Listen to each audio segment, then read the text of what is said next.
ప్రశ్నలు ఆత్మీయ జీవితంలో మనం ముందుకు కొనసాగుతూ ఉన్నప్పుడు మనకి కొన్ని ప్రశ్నలు వస్తూ ఉంటాయి. ఇతరులను చూసినప్పుడు, వాళ్ళు ఎదుగుతూ ఉన్నప్పుడు ప్రశ్నలు వస్తూ ఉంటాయి. దాన్ని ఓ విధంగా తన జీవితంలో ఎప్పుడైతే ఈ సందర్భము, ఈ పరిస్థితి గుండా వెళ్ళాడో అప్పుడు తనకున్న హానెస్టీతో రాసిన కీర్తన ఇది మనం అందరం ఇప్పుడు చదువుకున్నాము. సో ఈ 73వ కీర్తన 28 వచనాలు ఉన్నాయి. అందులో కొన్ని వచనాలు ధ్యానం చేయడానికి ప్రయత్నం చేద్దాము. ఆసాపు ఎవరు అంటే, మొదటి దినవృత్తాంతములు ఫస్ట్ క్రానికల్స్లో 16 చాప్టర్ 4-5 వర్సెస్లో ఉంటుంది ఆసాపు గురించి. కాంటెక్స్ట్ లేక ఇంట్రడక్షన్ ఏంటంటే ఆసాపు గురించి దావీదు రాజుగా ఉన్న సమయంలో, తర్వాత సొలొమోను వచ్చిన సమయంలో ఆసాపు వర్షిప్ లీడర్గా ఉంటాడు. Is in worshipping God in మంచి స్థానంలో దేవుణ్ణి స్తుతించడానికి ఒక టీంని ఏర్పాటు చేస్తాడు దావీదు. ఆ టీంలో ఒకడుగా ఆసాపు మెయిన్ పర్సన్గా ఉంటాడు. దేవుణ్ణి స్తుతిస్తూ ఉంటాడు, వర్షిప్ చేస్తూ ఉంటాడు. ఎప్పుడైతే మందసాన్ని ఆర్క్ ఆఫ్ ది కావెనెంట్ని ఎప్పుడైతే దావీదు తన ప్యాలెస్లోకి తీసుకుని వస్తాడో అప్పుడు ఈ టీంని ఏర్పాటు చేస్తాడనమాట. అందులో ఆసాపు ఒకడు. ఆసాపు వర్షిప్ లీడర్ అయి ఉన్నప్పటికీ, మంచి ఆత్మీయుడిగా ఉన్నప్పటికీ, తన జీవితంలో కొంతమందిని చూస్తూ ఉన్నప్పుడు కొంచెం బాధ కలుగుతుంది. అంటే మనము మొదటి వచనం, రెండవ వచనం చదివినట్లయితే చాలా మంచిగా స్టార్ట్ చేస్తాడు. మొదటి వచనంలో, ఇశ్రాయేలీయుల శుద్ధ హృదయుల ఎడల నిశ్చయంగా దేవుడు దయాళుడై ఉన్నాడు. చాలా మంచిగా, ఎందుకంటే శుద్ధ హృదయం కలిగి ఉన్నట్లయితే దేవుడు చాలా మంచిగా దయ కలిగి ఉంటాడు అని చెప్పాడు. కానీ రెండవ వచనంకి వచ్చేసరికి తనకున్న బాధని ఇక్కడ చెప్తాడనమాట. నా పాదములు జారుటకు కొంచెమే తప్పెను, నా అడుగులు జార సిద్ధమాయను. ఇంకా నేను స్లిప్ అయిపోతాను. ఇంకా ఎలా అంటున్నాడంటే, నేను ఆత్మీయంగా విశ్వాసంలో స్లిప్ అయిపోతూ ఉన్నాను, పడిపోతూ ఉన్నాను, ఇంకా నేను పడిపోయే స్థితిలో ఉన్నాను దేవా అని చెప్పి దేవుని సన్నిధికి వచ్చాడనమాట. ఎందుకు పడిపోయే స్థితిలో ఉన్నాడు, ఎందుకు విశ్వాసంలో కొనసాగుతూ ఉన్నప్పుడు ఎందుకు ఇటువంటి స్థితి వచ్చింది అనేది మనము ఈ కీర్తన ద్వారా తెలుసుకోవచ్చు. ఇందులో త్వరగా మనం చదివినట్లయితే 3వ వచనంలో, భక్తిహీనులు క్షేమంగా ఉన్నారు, గర్వించే వారి గురించి వాళ్ళు ఎగిసెగిసి పడతా ఉన్నారు, మరణము వారికి రావడం లేదు, అలాగే గర్వంతో వాళ్ళు మాట్లాడుతూ ఉన్నారు అని వాళ్ళందరి గురించి చెప్తూ ఉంటాడు, ఇతరుల గురించి చూస్తూ ఉన్నప్పుడు. ఎందుకంటే అప్పుడు దావీదు పరిపాలన చేసిన సమయంలో చక్కగా రాజ్యం అంతా కూడా స్టేబుల్గా ఉంటుందన్నమాట. స్టేబుల్గా ఉంటుంది, యుద్ధాలు జరుగుతూ ఉంటాయి, దావీదుకి దేవుడు విజయం ఇస్తూ ఉంటాడు. ఈ టైంలో అక్కడ ఉన్న ప్రజలందరూ కూడా ఎదుగుతూ ఉంటారు. ధనంలో కానీ, వాళ్ళు కట్టుకోవడాలు, బిల్డింగ్స్లో కానీ, కన్స్ట్రక్షన్ అన్నింటిలో వాళ్ళు ఎదుగుతూ ఉంటారు. ఎదుగుతూ ఉన్నప్పుడు ఇవన్నీ చూసిన ఆసాపు, దేవుల్లో సరిగ్గా లేని వాళ్ళు, దుర్మార్గంగా ఉన్నవాళ్ళు, అబద్ధాలు ఆడేవాళ్ళు ఎదుగుతూ ఉన్నారు, ఏంటి దేవా, మేమేమో ప్రార్థన చేసుకుంటా ఉన్నాము, వర్షిప్ చేస్తూ ఉన్నాము, మా పరిస్థితి ఏమో ఇలా ఉందేంటి దేవా అని అడుగుతాడనమాట దేవుడికి ప్రశ్న. మనకు కూడా మన జీవితంలో 2 రకాలైన మనుషులు మనం చూస్తూ ఉంటాం ఈ లోకంలో. మనమేమో ప్రతి ఆదివారం ఈ విధంగా సంఘానికి వస్తాం, ప్రతిరోజు లేచి ప్రార్థన చేసుకుంటాం, వాక్యం చదువుతాం, దేవుడి దగ్గర మనము కనపరుచుకోవడానికి, మనలో ఏ తప్పులు లేకుండా ఉండడానికి ప్రయత్నం చేస్తూ ఉంటాం, పడిపోతూ ఉంటాం, మళ్ళీ లేవస్తూ ఉంటాం. ఈ విధంగా జరుగుతూ ఉంటుంది. కానీ మన లైఫ్ అనుకున్నట్టుగా ఉండదు. కానీ ఇతరులు లైఫ్ చూసినప్పుడు వాళ్ళకి ఎటువంటి మారల్ వాల్యూస్ ఉండవు, అబద్ధాలు ఆడతారు, దుర్మార్గంగా జీవిస్తారు, బ్యాంకుల్లో లోన్స్ తీసుకుని ఎగ్గొట్టేస్తూ ఉంటారు, ఆస్తులు సంపాదించుకుంటూ ఉంటారు, ఇన్ఫ్లుయెన్స్తో వాళ్ళ సమాజంలో ఇంకా ఎదుగుతూ ఉంటారు. మనం చూస్తూ ఉంటాం వాళ్ళందరినీ. ఇదేంటి దేవా వాళ్ళందరూ ఎదుగుతూ ఉంటారు, నువ్వు అసలు చూస్తున్నావా లేదా అనిపిస్తూ ఉంటుంది. నువ్వు దేవుడు మాకు మాత్రమేనా, వారికి కాదా? ఇలాంటి ప్రశ్న వస్తుంది కదా, చాలాసార్లు వస్తూ ఉంటుంది. ఏంటి దేవా వీళ్ళందరూ ఎదుగుతూ ఉన్నారు, వీళ్ళందరూ బాగుపడుతూ ఉన్నారు, వారికి ఎటువంటి శిక్షలు లేవు, వారికి ఎటువంటి, చూస్తే చక్కగా 60 years 70 years బతుకుతూ ఉన్నారు, కావాల్సినవన్నీ కొనుక్కుంటూ ఉన్నారు. భవంతుల మీద భవంతులు, బిల్డింగ్స్ మీద బిల్డింగ్స్ కట్టుకుంటూ ఉంటారు. మాకేమో ఒక ఇల్లు కట్టుకోవడానికే కష్టమైపోతూ ఉంది. మా వాళ్ళు చూస్తూ ఉంటాం, కొంతమంది ఏమో గేటెడ్ కమ్యూనిటీలో ఉండి చక్కగా వాళ్ళు ఎవ్రీ డే చాలా చాలా మంచి లైఫ్ డెవలప్ అవుతూ ఉంటారు, కమర్షియల్గా డెవలప్ అవుతూ ఉంటారు, లగ్జరియస్ లైఫ్ గుండా వెళ్తూ ఉంటారు. అలాగే ఎవ్రీ వీకెండ్ వచ్చేసరికి బయట తిరుగుతూ ఉంటారు, ఫొటోస్ పెడతా ఉంటారు వాట్సాప్లో. ఏంటి వీళ్ళందరూ ఇంత బాగా డెవలప్ అవుతూ ఉన్నారు, మరి నేను ఎక్కడా కూడా తప్పు చేయట్లేదే, ఎప్పుడు ప్రార్థన చేస్తున్నానే, మరి నేను అలాగే ఉండిపోతున్నా ఏంటి, నేను చేసే ప్రార్థనలకు జవాబులు ఇవ్వట్లేదు ఏంటి అనిపిస్తూ ఉంటుంది. ఇదే స్థితి వర్షిప్ లీడర్గా ఉన్న ఆసాపుకి కలిగింది. ఇంకా ఆసాపు పరిస్థితి ఏమైపోయిందంటే, ఇంక నేను పడిపోతున్నాను దేవా. ఏమంటున్నాడంటే, ఇంగ్లీష్లో ఉంటుంది మంచిగా, but as for me my feet had almost stumbled, my steps are nearly slipped.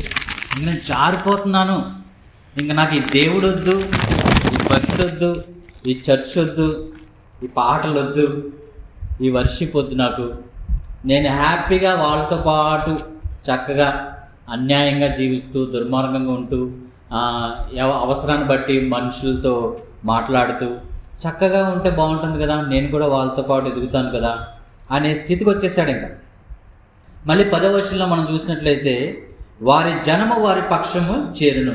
మళ్ళీ చూసారా, ఎవరైతే అవినీతిగా ఉంటారో, ఎవరైతే బ్యాంకులు మోసం చేస్తారో, ఎవరైతే లోన్స్ తీసుకొని ఇంకా కట్టుకుంటూ ఉంటారో, లోన్స్ ఎగ్గొట్టేసి వాళ్ళు ఇంకా ఏవి ఎక్కడ పడితే అక్కడ స్థలాలు కొనుక్కుంటూ ఉంటారో, వాళ్ళ సైడే మనుషులు కూడా ఉంటారు కదా.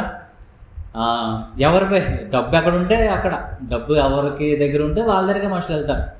ఈ రోజుల్లో నీతికి అసలు మంచితనానికి రోజులేవి. మంచిగా జీవించేవాడి దగ్గరికి ఎవరైనా వెళ్తారా? నీతిగా జీవిస్తూ ఉన్నవాడి దగ్గరికి ఎవరైనా వెళ్తారా? వారి దగ్గర డబ్బులు ఉంటే అందరూ వెళ్తారు. బెల్లం చుట్టూ ఈగలు ఉన్నట్టు వాళ్ళు ఎలా ఉన్నా, వాళ్ళ లైఫ్ ఎలా ఉన్నా, వాళ్ళు ఎలా సంపాదించారో అవసరం లేదు. డబ్బు ఉంది, మనకెళ్తే మనకేదో మన అవసరం తీరుతుంది, మనకు కూడా ఏదో ఒక అప్పు అవసరమైనప్పుడు ఇస్తాడు అని చెప్పి వాళ్ళతో మంచి రిలేషన్ మనం కలిగి ఉంటాం అని ఈ రోజులు అలా ఉన్నాయి. ఆ విధంగా మనుషులు కూడా వాళ్ళ చుట్టూ చేరుతూ ఉంటారు, స్టేటస్ చూస్తూ ఉంటారు.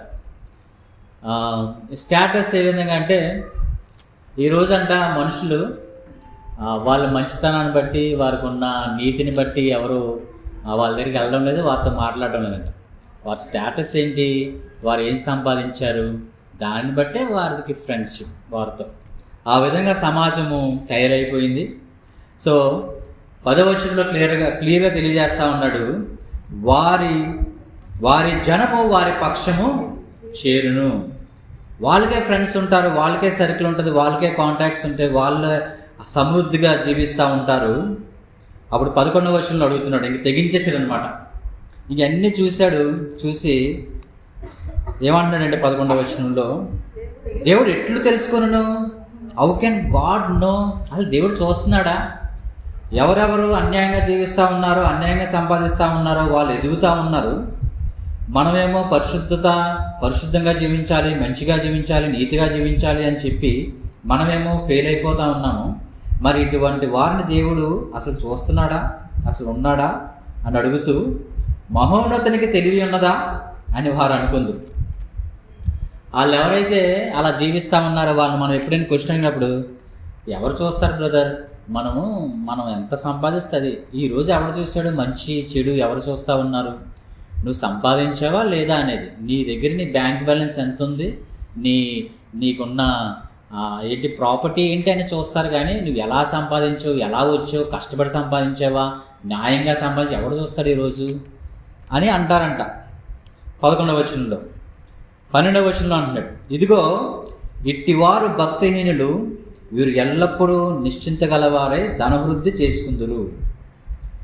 13వ వచనంలో అంటున్నాడు, నా హృదయమును నేను శుద్ధి చేసుకుని ఎండుట వ్యర్థమే, నా చేతులు కడుక్కొని నిర్మూలనై ఉండుట వ్యర్థమే. ఈ విధంగా చాలామంది పవిత్రంగా జీవించడం, పరిశుద్ధంగా జీవించడం, మంచిగా జీవించడం ఏం లాభం అని ఇక్కడ ఆగిపోతారు చాలామంది. అలాగే ఆసాపు కూడా ఆ క్వశ్చన్ వేశాడు, నేను పరిశుద్ధంగా జీవించడం వ్యర్థమే, వాళ్ళలాగా ఉంటే నేను కూడా ఎదుగుతాను అని అక్కడతో ఆగిపోకుండా మిగతా కీర్తన రాయడం జరిగింది. కానీ చాలామంది విశ్వాసులే అక్కడతో ఆగిపోయి, నేను చాలామంది చూసి ఆ విధంగా ఉండి లోకంలో కలిసిపోయి లోకానుసారంగా జీవిస్తూ ధనం సంపాదించుకుంటా ఉన్నారు. ఓకే, అది ఒకటి. కానీ కొంతమంది ఇంకా దేవుని పట్టుకొని, ప్రభువుని పట్టుకొని, ఇంకా విశ్వాసంలో ఎప్పటికైనా నా దేవుడు నా జీవితాన్ని మారుస్తాడు, ఎప్పటికైనా నాకు సమాధానం ఇస్తాడు, నా అప్పులు తీరుస్తాడు, ఎప్పటికైనా నాకు ఆరోగ్యాన్ని ఇస్తాడు అని దేవుని పట్టుకునే ఉన్నవారు కొద్దిమంది. కానీ మీరు ఒకసారి చూసారా, భక్తిహీనులు దేవుణ్ణి పట్టించుకునే వారు చాలా వెల్దీగా ఉంటారు, హెల్దీగా కూడా ఉంటారు కదా. చాలా హెల్దీగా ఉంటారు, వాళ్ళకి ఎటువంటి అనారోగ్య సమస్యలు ఉండవు. మనకేమో ఇంట్లో ఎవరో ఒకరికి అనారోగ్యం ఉంటుంది, మనకే అనారోగ్యాలు వస్తాయి. చీటికి మాటికి ఏదో ఒకటి టెస్టులు చేస్తే ఏదో ఒకటి బయటపడతా ఉంటుంది. మనకేం అర్థం కాదు, మనం జీవించే లైఫ్ కరెక్టా, అసలు దేవుడు చూస్తూ ఉన్నాడా, అప్పుడులో ఉన్న రోజులు ఇప్పుడు ఉన్నాయా, అసలు ఇప్పుడు పని అవుతుందా, హోలీగా జీవిస్తే, పరిశుద్ధంగా జీవిస్తే వర్కౌట్ అవుతుందా, అందరితో పాటు వెళ్ళిపోతే అయిపోతుంది కదా అని మనకు డౌట్స్ వచ్చేస్తూ ఉంటాయి. కానీ అది మన లైఫ్లో మన టర్నింగ్ పాయింట్. అక్కడ ఏ విధంగా మనం స్టాండ్ తీసుకుంటాం అనేదే మనకి మన జీవితంలో దేవుడు చూసేది. సో ఇది అందరి జీవితాల్లో మనము చూస్తూ ఉంటాము. తర్వాత 15వ వచనం మనం చూసినప్పుడు, ఇలాగ ముచ్చటింతునని నేను అనుకుని ఎడల నేను నీ కుమారుల వంశమును మోసపుచ్చిన వాడవదును. మళ్ళీ ఇంకోటి చెప్తున్నాడు, తన పిల్లలకు ఒకవేళ బాబు నేను నీతిగా జీవించాను, మీరు కూడా నీతిగా జీవించండి అంటే వాళ్ళు పేదోళ్ళుగానే ఉండిపోతారు. వాళ్ళు దేవుడు ఎప్పుడు ఆశీర్వదిస్తాడో తెలియదు. సో మరి నేను ఏం చెప్పాలి నా పిల్లలకి, మన పిల్లలు కూడా మనం ఏం చెప్పాలి? నీతిగా జీవించండి, పరిశుద్ధంగా జీవించండి, వాక్యానుసారంగా జీవించండి, ఆదివారం మందిరానికి వెళ్ళండి, చక్కగా దేవుడి వాక్యం రోజు చదువుకోండి, దేవుడితో దేవుడి సన్నిధిలో గడపండి అని చెప్పాలా? లేక ఏమి లేదు, ఈ రోజుల్లో నీతిగా జీవించడం వల్ల లాభం ఏముంది, ఈ రోజులో మంచిగా జీవించడం లాభం ఏముంది, అందరితో పాటు వెళ్ళు, అందరూ ఎలా జీవిస్తే నువ్వు అలా జీవించు అని చెప్పాలా అనే క్వశ్చన్ ఇప్పుడు ఆసాప్కి మనకు వస్తుందా?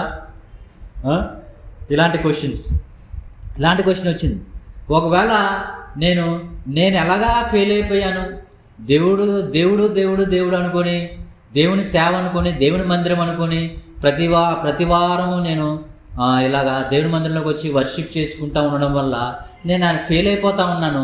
ఈ విధంగా నా పిల్లలకు నేర్పిస్తే ఒక జనరేషన్ నేను పాడు చేసేవాడిని అవుతాను కదా దేవా అనుకొని ఏం చేశాడంటే అక్కడితో ఆపేరు అనుకోలేదు ఆసాప్. అక్కడితో చాలామంది ఆగిపోతూ ఉంటాం. అక్కడితో ఇంకా ఈ దేవుడు వద్దు, ఈ మందిరం వద్దు, ఈ ప్రార్థనలు వద్దు, ప్రతి వారం ప్రార్థన చేసుకోవడం, ప్రతిరోజు పొద్దున్న లేగడం ఏంటి, ప్రార్థన చేసుకోవడం ఏంటి, వాక్యం చదువుకోవడం ఏంటి, పిల్లలకి మళ్ళీ మంచి మాటలు చెప్పడం ఏంటి, ఇవన్నీ చెప్పినా కూడా ఎక్కడుంది డెవలప్మెంట్, ఎక్కడుంది మన గ్రోత్, బ్లెస్సింగ్ సేవింగ్? మరొకడేమో మంచిగా పెద్ద బిల్డింగ్లో ఉంటారు, పెద్ద గేటెడ్ కమ్యూనిటీలో ఉంటారు, బయట తిరుగుతూ ఉంటారు, ఫొటోస్ పెడుతూ ఉంటారు, గాడ్ బ్లెస్డ్ మీ అంటారు. వాళ్ళు కూడా గాడ్ బ్లెస్డ్ మీ అంటారు. మనకు చూసి ఓ పక్క జెలసీ వస్తుంది, అవునా కదా? వీళ్ళు ఇదేంట్రా, వీరికి ఎలా నడుస్తుంది, వీరికి ఎలాగ వర్కౌట్ అవుతుంది, మంచిగా ఫొటోస్ తిరుగుతారు, అక్కడికి వెళ్తారు, లేక్ షోర్ ఓపెన్ అయిందంట, మళ్ళీ నేను ఇంకొకటి నా నెక్లెస్ రోడ్లో ఇంకొకటి అంట, అక్కడికి వెళ్తారు, ఫ్యామిలీతో ఫొటోస్ పెడతారు, అబ్బా అక్కడ తిరుగుతారు, ఎక్కడ తిరుగుతున్నారు. మరి ఏంటి వాళ్ళైతే లార్డ్ బ్లెస్డ్ మీ అంటున్నారు, నాకేది దేవా బ్లెస్సింగ్ అని ఆసాపు అదే స్థితిలో వెళ్తూ ఏమనుకుంటే ఇదేదో నేను తేల్చుకుంటాను, దేవుడి దగ్గరికి వెళ్ళి తేల్చుకుంటాను. తన సొంత నిర్ణయం తీసుకోలేదు, కానీ దేవుడి దగ్గరికి వెళ్ళి ఏం చేయాలని చెప్పి దేవుడి దగ్గరికి వెళ్ళాడనమాట. 17వ వచనం, నేను దేవుని పరిశుద్ధ స్థలంలోనికి పోయి వారి అంతమును గురించి ధ్యానించి వరకు ఆ సంగతి నాకు ఆయాస్కరంగా ఉండండి. ఇంకా నిద్ర పట్టలేదు ఆసాపుకి.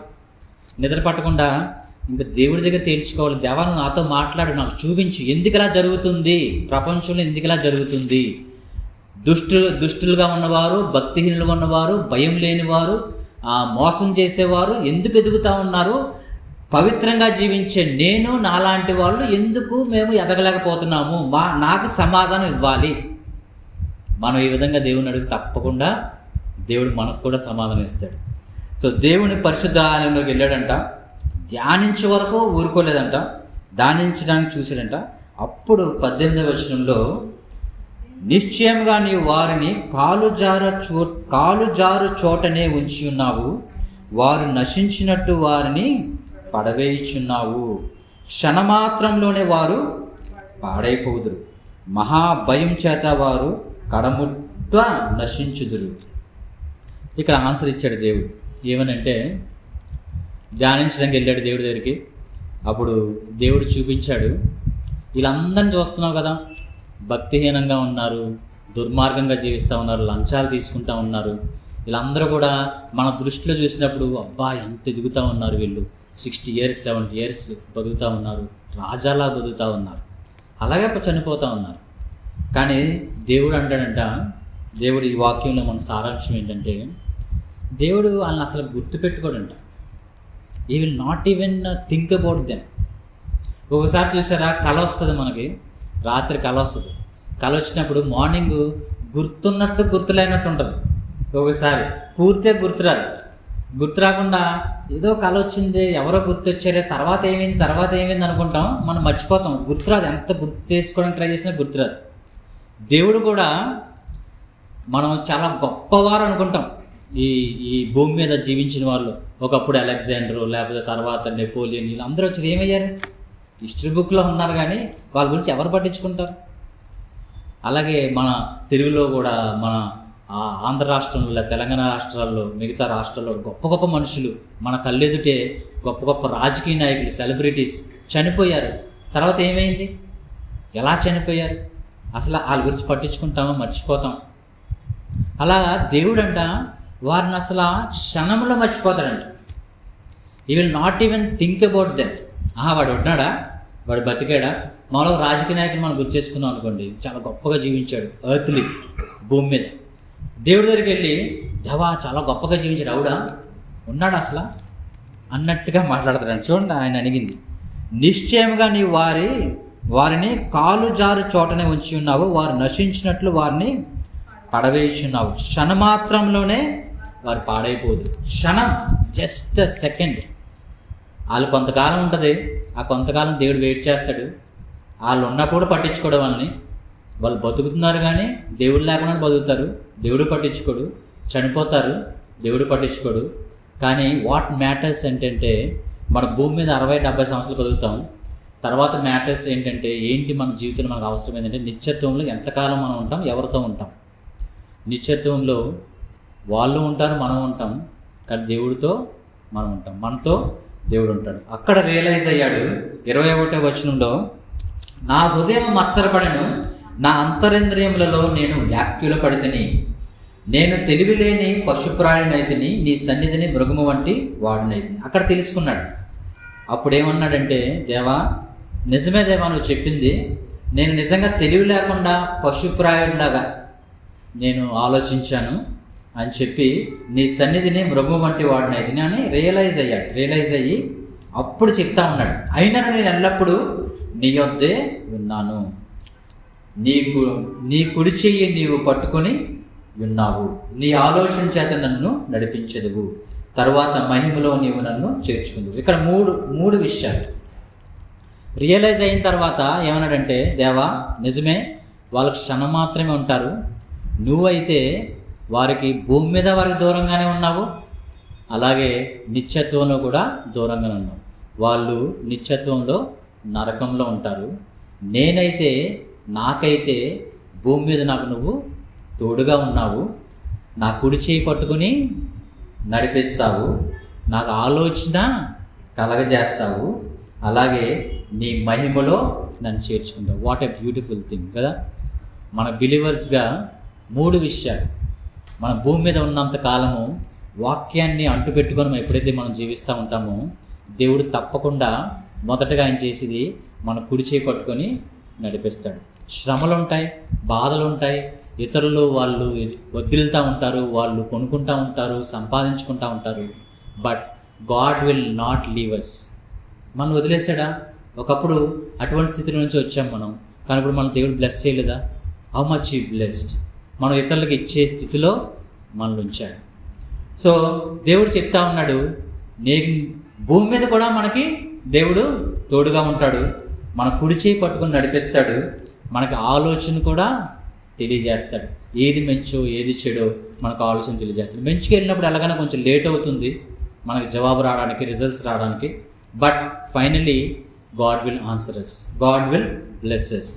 నీ కుడి చేయితో పట్టుకుంటాడు, ఆలోచన చెప్తాడు. తర్వాత ఫైనల్గా అల్టిమేట్గా మనం ఎలా జీవించామో, మన పేరు ప్రఖ్యాతులు ఉన్నాయా, పేరు సంపాదించుకున్నామా లేదు అనేది పక్కన పెడితే, మనం చనిపోయిన తర్వాత forever will be with God.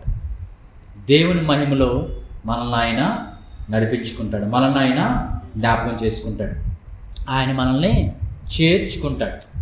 వారేమో నరకంలో పడిపోతారు, వారిని అసలు ఈ will not even think of them. క్షణమాత్రంలో పడిపోతారు. అదే మనకి లోకాసు వార్తలో ఉంటుంది. యేసయ్య చెప్తాడు ఒక ఉపమానం, గుర్తుందా? ధనవంతుడు చాలా బాగా జీవిస్తాడు. లాజర్ ఏమో ఆ ధనవంతుడి ఇంటి గేటు దగ్గర ఉంటాడు, ఆ కురుపులు నాగుతూ ఉంటాడు, ఆ ధనవంతుడు విడిచిపెట్టిన ఆహారాన్ని తింటూ ఉంటాడు. ఇద్దరు చనిపోతారు. ఏమవుతుంది తర్వాత? ఇద్దరు చనిపోతారు. లాజర్ ఏమో దేవుని దగ్గర మహిమలోకంలోకి చేర్చబడతాడు, ధనవంతుడేమో నరకంలో వెళ్ళిపోతాడు. నరకానికి వెళ్ళిపోయిన తర్వాత ధనవంతుడు అంటాడు, అప్పుడు గుర్తొస్తారు అందరూ. డబ్బులు ఉంటే ఎవరెవరికి గుర్తురారు కదా, గర్వంతో మాడుతుంటారు. కళ్ళు కొంతమందికి ఎంత గర్వంగా ఉంటాయంటే ఇంకా మా కళ్ళుతోనే ఉంటాయి మొత్తం. గర్విష్ఠ హృదయం. దే టాక్ విత్ దేర్ గర్వము, అహంకారంతో మాట్లాడుతూ ఉంటారు. అలా మనుషులు కనబడరు వాళ్ళకి. కానీ చనిపోయిన తర్వాత అంట ధనవంతుడికి, మనకు లోకసువార్తలో 16 అధ్యాయం చదివినప్పుడు అక్కడ ఏముంటుందంటే, అప్పుడు అందరూ జ్ఞాపకం వస్తారు ధనవంతుడికి. అబ్రహాముని పిలుస్తాడు, అబ్రహామా, తండ్రి అయిన అబ్రహామా ఎక్కడున్నావు అంటాడు. వాళ్ళు అప్పుడప్పుడు అబ్రహామే గుర్తురాడు. ఇష్టానుసారంగా లగ్జూరియస్గా తిరుగుతూ ఉంటాడు, లగ్జూరియస్గా ఏం కావాల్సిందని తీసుకుంటూ ఉంటాడు, పొందుకుంటూ ఉంటాడు, ఇన్ఫ్లుయెన్స్తో జీవిస్తూ ఉంటాడు. అబ్రహామా, నీవు ఎవరినైనా పంపిస్తావా నా దగ్గరికి? లాజర్ దగ్గర చిటికిన వేలు నుంచి చిన్న ఏమంటాడు, చొక్క నాకు లాజర్ని పంపు.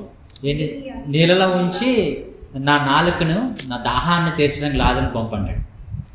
సో కానీ అప్పుడు దేవుడు ఏమంటాడంటే అబ్రహాం ద్వారా, అక్కడ వారు ఇక్కడికి రాలేరు, ఇక్కడ వారు అక్కడికి వెళ్ళలేరు.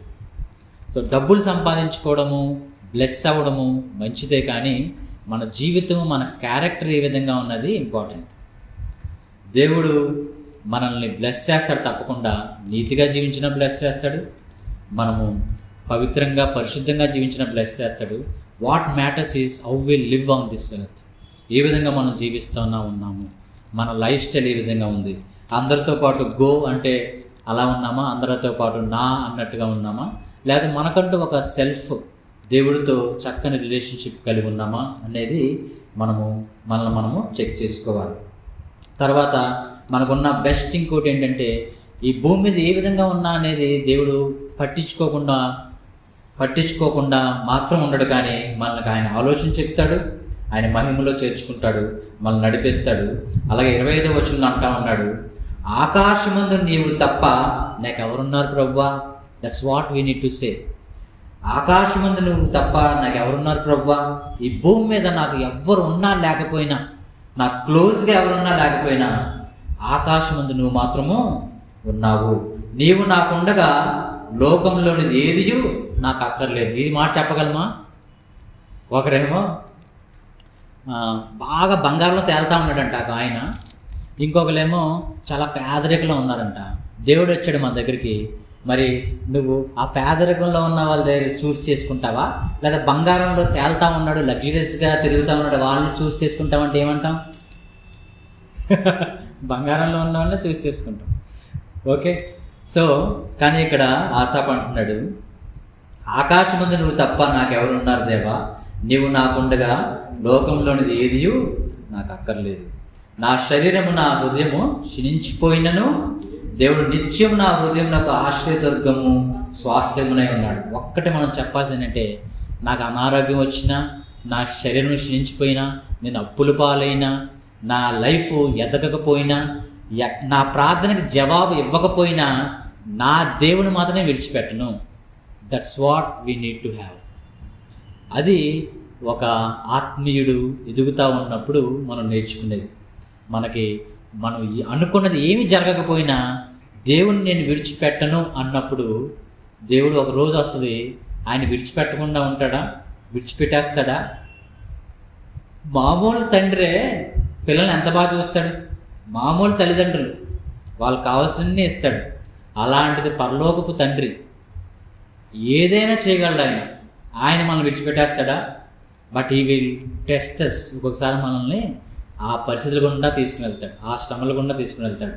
మనం ఏ విధంగా నిలబడతాము, ఆయన చెయ్యి విడిచిపెట్టేసి వెళ్ళిపోతున్నామా, ఆయన చెయ్యి పట్టుకుంటున్నామా అనేది మనల్ని చెక్ చేస్తాడు. ఆ టైంలో మనం నిలబడగలిగితే ఇంక మనకి తిరుగు ఉండదు. దట్స్ వాట్ ఆసాపుని తన జీవితంలో, ఆసాపుని ఇప్పుడు కూడా మనం గుర్తు చేసుకుంటున్నామంటే ఆ పరిస్థితి వచ్చింది ఆసాపుకి, కానీ దేవుడి దగ్గర చెక్ చేసుకుని దేవుడి దగ్గర జవాబు పొందుకుని ఏం చేశాడంటే ఇంకా బాగా పరిశుద్ధంగా జీవించడానికి ప్రయత్నం చేశాడు. అలాగే ఆ కోయర్లో లేక వర్షిప్లో తను కూడా కొనసాగుతూ ఉన్నాడు. తన పిల్లలకి, తన వంశానికి కూడా దేవుడి గురించి గొప్ప గొప్ప కార్యాలు ఆయన గురించి ఆయన చెప్పడం జరిగింది. మనం అది దినవృత్తాంతంలో కూడా చూస్తాం. వాళ్ళ పిల్లలు కూడా ఆ వర్షిప్ టీంలో వాళ్ళు ఉంటారు. ఆ విధంగా దేవుని మందిరంలో కూడా వాళ్ళు చాలా యాక్టివ్గా కాంట్రిబ్యూట్ చేసినట్టుగా మనం చూస్తాం. అందుకే ఆసాపుని దేవుడు మర్చిపోకుండా అప్పుడు బ్లెస్ చేశాడు. తర్వాత కూడా కీర్తనలో తన కీర్తనలన్నీ కూడా లెక్కించడానికి దేవుడు అనుమతినిచ్చాడు. 27వ వచనం, నిన్ను విసర్జించు వారు నశించెదరు, నిన్ను విడిచి వ్యభిచరించు వారిని అందరిని నీవు సంహరించెదరు. నాకైతే దేవుని పొందు ధన్యకరం. But for me it is good to be near God. ఇంకా అదే మనం మర్చిపోకూడదు. నాకైతే దేవుడితో నేను కట్టుబడి ఉండడం నాకు శ్రేష్టం. అదే నాకు ధన్యత, అదే నాకు బ్లెస్డ్ థింగ్. వరాలు ఇచ్చేవాడిని పట్టుకొని చాలు మనకి, అంతే కదా. వరాల కోసం ప్రాకులాడుతూ ఉంటాం. వరాలు ఇచ్చేవాడు మన దేవుడు. ఆయనకి ఏమి ఇష్టమో పరిశుద్ధంగా జీవించడం ఇష్టం. ఆయనకి ఏమి ఇష్టమో నీతిగా జీవించడం ఇష్టం. ఆయనకి ఏమి ఇష్టమో మోసం చేయకుండా ఉండడం ఇష్టం. అలా చేయకుండా మనం జీవించగలిగితే ఈ will bless us like anything. దావీదుని ఆ విధంగానే జీవించాడు. అనేక మంది భక్తులను ఆ విధంగానే దీవించాడు దేవుడు. చివరిగా ఒక వచనం చదువుకొని ముగించేద్దాం. హబక్కూకు గ్రంథంలో హబక్కూకు కూడా ఇదే ప్రశ్న గుండా వెళ్తూ చివరిగా ఆయన చెప్పిన మాట 3వ అధ్యాయము 17వ వచనం. హబక్కూకు చివరి అధ్యాయము తీయండి, మీకు పేజ్ నెంబర్ ఎవరైనా చెప్పండి. హబక్కూకు 3వ అధ్యాయము 17, 18, 19 అందరం కలిసి చదువుకుందాం. హబక్కూకు ఈ విధమైన పరిస్థితి గుండా వెళ్ళి తర్వాత రియలైజ్ అయ్యి ఎప్పుడైతే దేవుని సన్నిధికి వస్తాడో, వచ్చిన తర్వాత దేవుడు మాట్లాడతాడో, తర్వాత రియలైజ్ అయిన తర్వాత ఈ మాటలు అంటాడనమాట.